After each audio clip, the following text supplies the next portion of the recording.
বিচারের জন্য আমরা আন্দোলন করছি, যে এই বিচার করবেটা কেনা। এখন বিচারটা কি এই সরকার তো করতে পারবে না। বিএনপি কি যথেষ্ট শক্তভাবে সরকারকে চাপ তৈরি করতে পারছে, নাকি তাদের ভেতরে আলাদা করে কোনো সমঝোতা হয়েছে? যেমন আমি শুনতে পাই যে ডক্টর ইউনূস হবেন রাষ্ট্রপতি, তারেক জিয়া হবেন প্রধানমন্ত্রী, এরকম নানান রকম হিসাব নিকাশ। এখন কোনটা যে সত্য আর কোনটা যে গল্প সেটি ঠাউর করাও এখন খুব কঠিন হয়ে গেছে, কারণ তারা যে বৈঠকটি করেছেন সেই বৈঠককে একদম 1 to 1 বৈঠক, কোথাও কেউ আমরা জানতে পারছি না কি হয়েছে। Actually thank you so much. আমি একজন সাধারণ নাগরিক হিসেবে, বাংলাদেশের একজন সচেতন নাগরিক হিসেবে আমি আসলে হতাশ। শুধু হতাশ না, তবে আমার কাছে মনে হচ্ছে বিএনপি এরকমই। বিএনপির যেটা ওই যে উনি একটু বললেন না যে কেউ সোনার চামচ মুখে দিয়ে নাকি একটা কথা বললেন গিয়াস ভাই, আসলে বিএনপির সবসময় প্রত্যাশা থাকে এরকমই। গত 16 বছর বিএনপি সবসময় বলে আওয়ামী লীগ তাদেরকে নির্বাচন করতে দেয় না, অমক করতে দেন, দাবি মানে না, কিন্তু আপনি দেখবেন যে মাঠে তারা নাই। হ্যাঁ, আবার বলবে জেল জুলুম। আপনি বোধহয় মনে করে থাকতে পারেন যে 2002 সালের ইলেকশনে, নির্বাচনের পর আওয়ামী লীগের কত পার্সেন্ট মানুষ জেল জুলুম খেটেছে। রাস্তায় মতিয়া চৌধুরী, নাসিমের মতো মানুষজন, তাদেরকে রাস্তায় পিটিয়ে একদম রাস্তায় ফেলে দেওয়া হয়েছে। তারপরে তারা কিন্তু আন্দোলনে থেকেছে।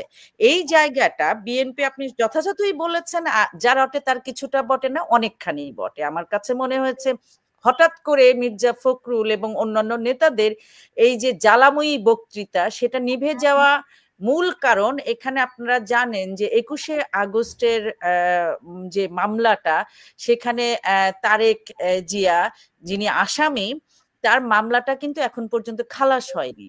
সেটা ওনার ওইটার এখন আপিল করেছে আবার নতুন করে সরকার, যদি আমি ভুল না করে থাকি। তাহলে তার ওই জায়গার নিরাপত্তাটা এখন, বেগম খালেদা জিয়া বাংলাদেশের দুবার প্রধানমন্ত্রী, কিন্তু আমি গভীর দুঃখের সাথেই বলবো যে উনি সবসময় আপোষহীন নেত্রী থেকে উনি সবসময় আপোষ করেন তার ব্যক্তি বা পারিবারিক বিষয় নিয়ে। তো সেটা আমরা দেখেছি। আমাদের ধারণা, ভুলও হতে পারে, ধারণা কখনোই সঠিক 100% হবে না, হয়তো তারেক জিয়ার নিরাপত্তা।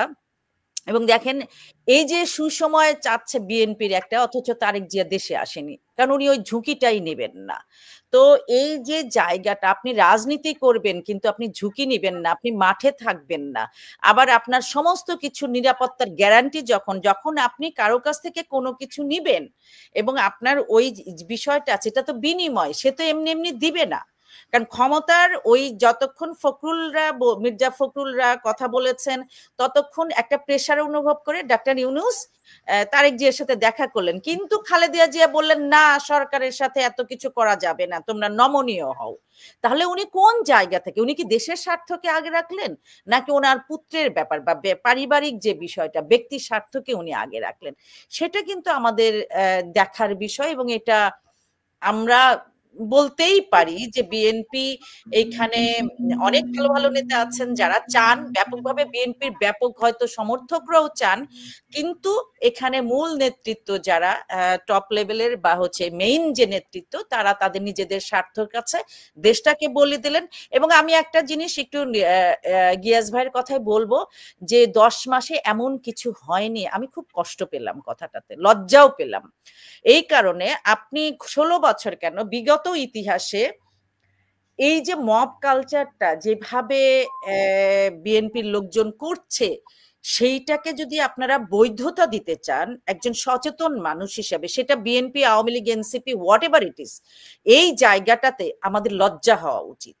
আজকে কোর্টের মধ্যে ডিম ছোড়া থেকে শুরু করে হেনস্থা, যেখানে সেখানে একজন মুক্তিযোদ্ধাকে যখন গলায় মালা, আপনারা যারা মুক্তিযুদ্ধের দল হিসেবে দাবি করেন বিএনপি, তারা কি একবারও বলেছেন যে এই কাজগুলো অন্যায় হচ্ছে? আপনি রাস্তায় যেভাবে মুক্তিযোদ্ধাদের এবং মুক্তিযুদ্ধের সমর্থনকারীদের গলায় জুতার মালা দেওয়া, থাপ্পড় দেওয়া, জুতা মারা, আপনি একজন নুরুল হুদা, তিনি নির্বাচন কমিশনার ছিলেন, উনি তার দায়িত্ব পালন করেছেন রাষ্ট্রীয় কাঠামো, ওনার বিরুদ্ধে সুনির্দিষ্ট অভিযোগ ছাড়া যে হেনস্থা, আপনি বলেন ওনার বিরুদ্ধে মামলা হওয়া উচিত। তাহলে আজকে বা গত 16 বছর ইভেন বিএনপি যতবার ক্ষমতায় ছিল সেই সময়কার যারা নির্বাচন কমিশনার থেকে শুরু করে যে 15ই ফেব্রুয়ারির যে নির্বাচনের তামাশা, তাদেরকেও তো মামলা দেওয়া উচিত, তাদেরও তো সরাসরি মবে মেরে ফেলা উচিত। এটাই উদাহরণ কি আপনারা সৃষ্টি করতে চান? মানে আমার প্রশ্ন হচ্ছে একজন সচেতন মানুষ কিভাবে এটাকে বৈধতা, আপনারা যখন এতটুক বৈধতা দিবেন তখন এই জায়গাটাই মাঠে তৈরি হয়। আজকে কি আমরা তৈরি, আপনারা এইটা দিন তো দিন থাকবে না। ইতিহাস বলে 75-এর পরে আওয়ামী লীগ ফিরত এসেছে, 25-এর পরে 24-এর পরেও আওয়ামী লীগ কোনো না ভাবে ফিরে আসবে। আজকে সবসময় বলা হয় মুক্তিযুদ্ধকে আওয়ামী লীগ কুক্ষিগত করেছে। গত 10 মাস আপনারা কি করেছেন? গত 10 মাস আপনাদের সুযোগ ছিল, আপনারা মুক্তিযুদ্ধটাকে ওন করতেন। তারপরে দেখেন মানুষ কি বলে, আপনারা ধরেই নিয়েছেন মুক্তিযুদ্ধটাকে কেউ ওন করে না বাংলাদেশের। গ্রাসরুট যে মানুষগুলো, যে স্বপ্ন নিয়ে দেশটাকে তৈরি করেছিল, আপনার আইডেন্টিটি যেখানে থাকছে না, আপনার একটা দেশের কোনো কিছুই তাই, সেখানে আপনি কোথায় রাজনীতি করবেন ভাই? দিন শেষে দেশটাকে এক রাখতে হবে রাজনীতিতে।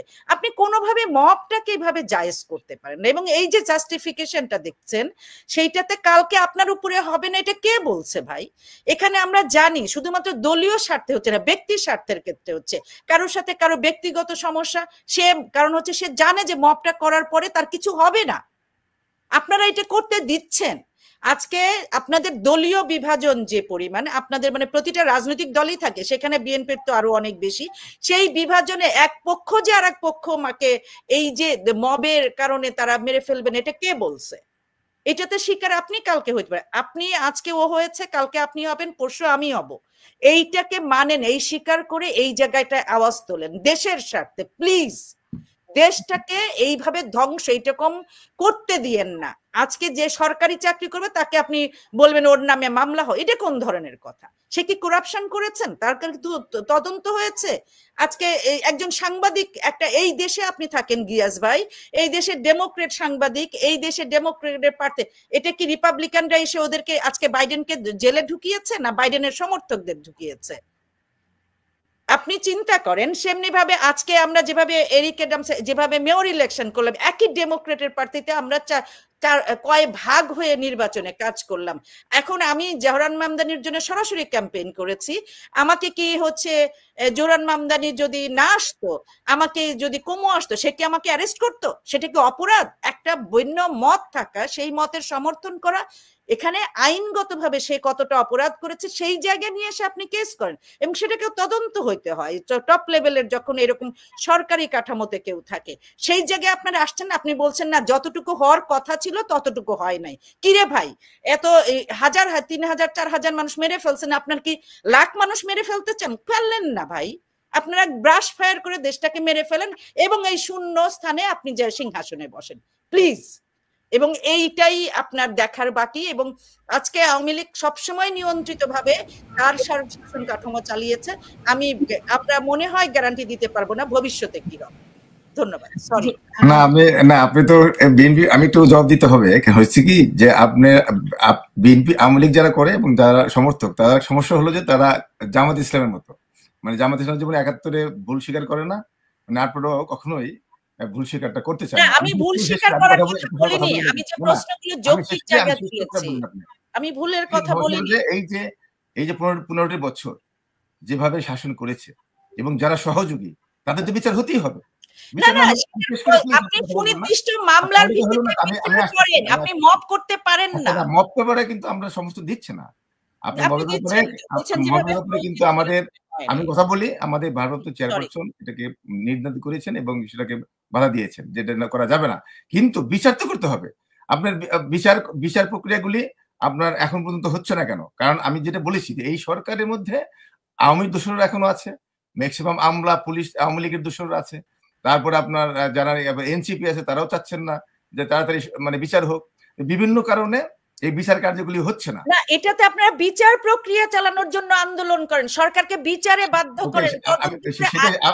আপনি বক্তব্য সময় বলেন না ভাই, না আপনি বক্তব্য সময় বলেন। আমি অবশ্যই আমরা বিচারের কারণে, বিচারের জন্য আমরা আন্দোলন করছি যে এই বিচার করবেটা কেনা। এখন বিচারটা কি এই সরকার তো করতে পারবে না। সেই কারণে তো আমরা বলছি নির্বাচন দিতে হবে, একটি দলীয় সরকার বিচারটা করতে পারবে। কারণ দলীয় সরকার আসলে এই আওয়ামী লীগের দোসররা এখন ঘাপটি মেরে আছে প্রশাসনে, তারা থাকবে না। আপনার এই এনসিপির এখন যে ক্ষমতায় থাকার যে একটা প্রয়াস সেটাও থাকবে না। এই কারণেই একটা দলীয় সরকারের মাধ্যমেই বিচারটা করতে হবে, এই সরকার বিচার করতে পারবে না। আমি যেটা নাকি আরেকটা জিনিস আপনি বলছেন যে আমাদের দেশনেত্রী বেগম খালেদা জিয়া পরিবারের জন্য আপনি বলছেন আপোষ করেছেন। দেশনেত্রী বেগম খালেদা জিয়া আপনার এরশাদের সময় তিনি অফার পেয়েছিলেন, প্রধানমন্ত্রী অফার পেয়েছে, মানে যাননি। শেখ হাসিনা গিয়েছেন, জামাতের সাথে আন্দোলন করে সংসদে গিয়েছেন। আপনাদের দল জামাতের সাথে আন্দোলন করে সংসদে গিয়েছেন, মানে ওই ৮৬ মানে নির্বাচনে গিয়েছেন, যাদের সাথে বেইমানি করেছেন। কিন্তু শেখ খালেদা জিয়া করেননি। আবার 111 এর সময়ও খালেদা জিয়া বেইমানি করেননি। এই জেনারেলরা মানে আমাদের খালেদা জিয়ার কাছে গিয়েছিলেন যে আপনাকে আমরা ক্ষমতায় আনবো। তিনি বলছেন না, পিছনের দরজা দিয়ে আমরা ক্ষমতায় আসতে চাই না। শেখ হাসিনার কাছে গিয়ে একটা আতাত করেছেন। শেখ হাসিনা আতাত করার ফলে মঈনুদ্দিনকে বিচার করেনি, মাসুদুদ্দিনকে ৩ বার প্রমোশন দিয়েছে, অ্যাম্বাসেডার করেছে। তো এই মানে কোনো 111 এর নায়কদেরকে শেখ হাসিনা মামলা করেছে? করে নাই। কারণটা কি? এটা একটা বাতানো নির্বাচন ছিল, চক্রান্ত। আওয়ামী লীগ কোন সময়ে শেখ হাসিনা চক্রান্ত ছাড়া মানে ক্ষমতায় আসতে পারে না। 111 এর সময় সে বলেছে যে হ্যাঁ, আমরা তাদেরকে রেকটিফাই করব। তো এগুলি তো আবার এরশাদের সময় বলেছে যে হ্যাঁ, এরশাদেরকে অভিনন্দন করেছে। অতএব আওয়ামী লীগ কোনদিন স্বাধীনতার পক্ষে শক্তি ছিল না। আওয়ামী লীগ বাকশাল করে মানে গণতন্ত্র হত্যা করেছে। আপনার শেখ হাসিনা জামাতের সাথে যুগপৎ আন্দোলন করেছে, এরশাদের সাথে গিয়েছে, 111 এর সাথে গিয়েছে। অতএব আবার ১৫ বছর ক্ষমতায় এসে তত্ত্বাবধায়ক সরকার যদি থাকতো তাহলে কিন্তু এই নির্বাচনটা সুষ্ঠু হতো। আপনি বলেছিলেন মাগুরার, সারা বাংলাদেশে একটা জায়গায় একটু বিতর্কিত ছিল। সারা বাংলাদেশে একটি জায়গায় যে একটা বিতর্কিত যে মাগুরা নির্বাচন। আপনি সেটা নিয়ে আন্দোলন হয়েছে। তারপরে জামাত বলেছে যে তত্ত্বাবধায়ক সরকার দিতে হবে, এবং তত্ত্বাবধায়ক সরকার না দিলে তারা পদত্যাগ করেছে সংসদ থেকে। আওয়ামী লীগ পদত্যাগ করেছে একসাথে, আওয়ামী লীগ জামাত একসাথে আন্দোলন করেছে। এখন তত্ত্বাবধায়ক সরকারের বাইরে এসে আমি তত্ত্বাবধায়ক সরকারের জন্য আমি আন্দোলন করছি, অথচ সংসদে আপনার তারা পদত্যাগ করেছে। সংসদে এটা আইন করতে হবে, সে আইন করার জন্য একটা নির্বাচন দিতে হবে। দেখেন কত অযৌক্তিক দাবি। শেখ হাসিনা জামাত একসাথে যুগপৎ আন্দোলন করে বললো যে তত্ত্বাবধায়ক সরকার দিতে হবে, কিন্তু সংখ্যাগরিষ্ঠ নেই বিএনপির তখন। তাহলে কিভাবে দিবে? তখন এই যে 15 জানুয়ারির নির্বাচনে না ফেব্রুয়ারি নির্বাচন দিয়ে খালেদা জিয়া নির্বাচন দিয়ে ক্ষমতা ধরে রাখেননি, নির্বাচন দিয়ে তত্ত্বাবধায়ক সরকার করে পদত্যাগ করেছেন, এবং সেই পদত্যাগ করে দেশ থেকে পালিয়ে যাননি। তিনি ওই নির্বাচনে 116টা আসন পেয়েছে। অতএব আপনি বিএনপির সাথে আওয়ামী লীগের তুলনায় হয় না। আর সেই কারণে এখন যে আন্দোলনটা চলছে, এখন আমরা আবার বলি যে এখন যে মব ভায়োলেন্স আমরা প্রতিবাদ করছি, তবে আমরা চাই যে এই ফ্যাসিবাদের বিচার হতে হবে। এই এখনো তারা মানে আমলারা বসে আছে, ম্যাক্সিমাম আমলারা তো আওয়ামী লীগের সময় হয়েছে। এই 1 বছর কেন মানে আওয়ালদের এবং নুরুল হকদের বিচার হচ্ছে না, মামলা হলো না কেন? তারা তো এই সহযোগী, গণতন্ত্র হত্যা করবার সহযোগী, দিনের ভোর রাতের হবার জন্য সহযোগী। আজকে প্রধান বিচারপতিকে দেশ থেকে তাড়িয়ে দেয়, তারা দেশ থেকে পালিয়ে যেতে পারতেন যে হ্যাঁ, এই দেশে থাকা যাবে না।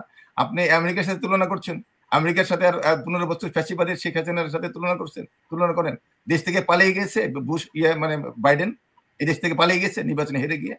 আপনি তো এমন কাজ করেছে যে জনগণের প্রতি যে তার দেশ থেকে পালিয়ে যেতে হয়েছে। ইতিহাসে এই ধরনের নেই যে মানে শুধু একা না, তার দল বল চামচা আপনাদের মতো যারা সমর্থক। গিয়াস ভাই, এই আলোচনার কোনো সীমা পরিসীমা এবং শেষ নাই, কারণ এগুলা জামাতের মতো, মানে জামাত যেমন 71-এ মানে ভুল স্বীকার করেনি, আর ওনারাও ভুল স্বীকার করতে চান। আমি শেষ করব। রওশন আরা নিপা যদি কিছু বলতে চান কুইকলি বলবেন, এরপর আমার মঞ্জু ভাইয়ের কাছে শেষ প্রশ্ন আছে। আমি একটু বলতে চাই, আপনি ঠিকই বলেছেন, আওয়ামী লীগ কিনা আমি আসলে দেশকানা বঙ্গবন্ধু। আমি আপনাকে বলি, বঙ্গবন্ধু মুক্তিযুদ্ধ এই বিষয়ে আমার কোনো নিরপেক্ষতা নাই। রাজনৈতিক জ্ঞানে কেউ নিরপেক্ষ থাকলে তার মতো ধান্দাবাজ সুবিধাবাদী আসলে খুব কম আছে। সেটা ফ্লোটিং মানুষ একটা কথা, কিন্তু আমাদের মতো অ্যাক্টিভিস্টদেরকে একটা পক্ষ নিতে হয়। আমি স্পষ্টতই বাংলাদেশের মুক্তিযুদ্ধ বঙ্গবন্ধুর পক্ষে। এর ব্যাপারে বাংলাদেশের সংবিধান, জাতীয় সঙ্গীত, জাতীয় পতাকা, এর আমি শেষ আসছি আপনার পয়েন্টে।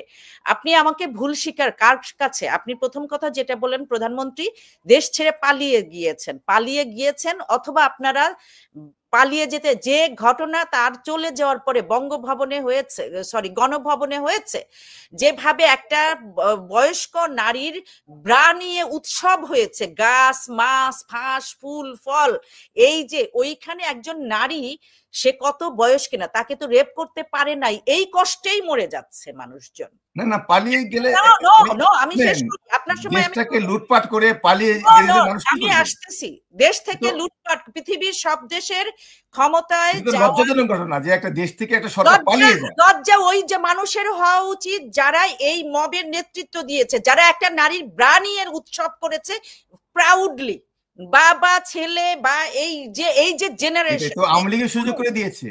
আবার দেবতোষ নন্দ ঘোষ, কেন শুনেন, সারা বাংলাদেশ থেকে মানে পালিয়ে যায় জনগণ। আপনি কি জনগণ বিশ্বাস করেন না? আপনি পালিয়ে গেছেন, আপনি আমার বাসায় মেরে ফেলার জন্য জনগণ কথা বলতে দেন, আমার জনগণ আওয়ামী লীগের বিরুদ্ধে বুঝান।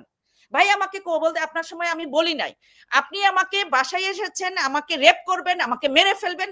উদাহরণ, আমি প্রাণ বাঁচাতে আমাকে কেউ একজন হেল্প করেছে, আমি পাশের বাসায় গিয়েছি, এটাতে আপনি যদি বলেন ভাই তুই পালাইলি না কেন, তুই কেন হচ্ছে এই বটির নিচে আসলি না, সেইটার একটা এটা আপনি বলতে পারেন না। সিস্টেমে আপনারা জান নাই, কোন দেশের সরকার পতন হয়েছিল এরশাদের সময়, তখন বিএনপি আওয়ামী লীগ একসাথে ছিল, একটা বাড়িতে আগুন দেওয়া নাই, জনতা টাওয়ার থেকে শুরু করে এরশাদের কোন অফিসে আগুন দেওয়া হয় নাই।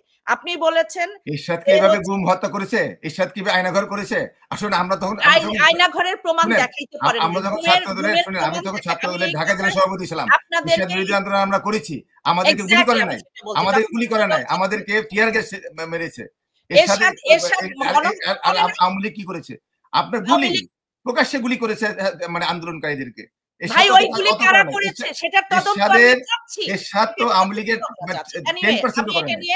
যারা মগজের, আপনি যেমন বললেন আমরা হচ্ছে ভুল স্বীকার করি, আপনারাও চোখ দিয়ে দেখতে চান না যে আন্দোলনটা কি। আপনি তো জনগণ বিশ্বাস করেন না, জনগণ 41% মানুষ এখনো আওয়ামী লীগের সমর্থক। এটা আপনার লাস্ট ডাটা, এটা আওয়ামী লীগ করে নাই। আওয়ামী লীগ কিভাবে বলেন আপনি 41? আপনি আন্তর্জাতিক যে ইয়েগুলো 37 আমাকে বলতে দেন। 90 শুনেন, আপনার দামি নির্বাচনে তারেক রহমান সাহেব বলছিলেন, দামি নির্বাচনে বলেছিলেন যে নির্বাচনকে বয়কট করার জন্য। তো আপনার আওয়ামী লীগ তো 5% লোক তো দামি নির্বাচনে যায় নাই, নিজেদের লোক দিয়ে নির্বাচন করতে হলো, কোন রাজনৈতিক দল অংশগ্রহণ করে নাই। আপনি বলেন 5% তো সমর্থন নাই, 5% ছিল না লাস্টে। আপনার যদি 5% থাকতো তাহলে দামি নির্বাচন করতে হয় না, যে নিজেকে দলের দিয়ে নিজেদের মানে প্রতিদ্বন্দ্বী করতে হয় না। আপনার শুনে প্রত্যেকটা নির্বাচনের সময় নিরপেক্ষ লোক দাঁড়ায়, স্বতন্ত্র লোক দাঁড়ায়, স্বতন্ত্র লোকও তো দাঁড়ায় নাই। লজ্জাজনক, লজ্জা হওয়া দরকার আপনাদেরকে, আপনার আওয়ামী লীগের সমর্থক যারা আছেন, লজ্জা থাকা উচিত না। অনেক আছে যে মানে দুধে পানি দিয়ে দুধ দিয়ে গোসল করে অনেকে, দেখবেন আপনারা আওয়ামী লীগ এইভাবে করেন, আপনাদের কারণে আওয়ামী লীগ আরো স্বৈরাচারী হয়েছে, আপনাদের নিয়গ্ন সমর্থক কারণে। আপনি বলেন আপনি রাজনীতি করেন না, কিন্তু আপনারা সমর্থক, এই সমর্থকদের কারণেই যারা কিছু দলকানা, তাদের সহযোগী, এই যে আওয়ালদের সহযোগী, নুরুল হকদের সহযোগী, এদের কারণে কিছু সাংবাদিক আছে যারা নাকি সাংবাদিক, দেখেন কি করেছে সাংবাদিকদের, তাদের অ্যাকাউন্টে এখন মানে শত শত কোটি টাকা পাওয়া যায়। এই সমস্ত সাংবাদিকদের কারণে আর আপনাদের কারণে আওয়ামী লীগ আরো স্বৈরাচার হয়েছে। আওয়ামী লীগের স্বাধীনতার পক্ষে শক্তি না। একটু উদাহরণ দেখেন তো, স্বাধীনতার পরে একটা উদাহরণ দেখান যে 71-এর পরে আওয়ামী লীগ একটা স্বাধীনতার পক্ষে কাজ করেছে।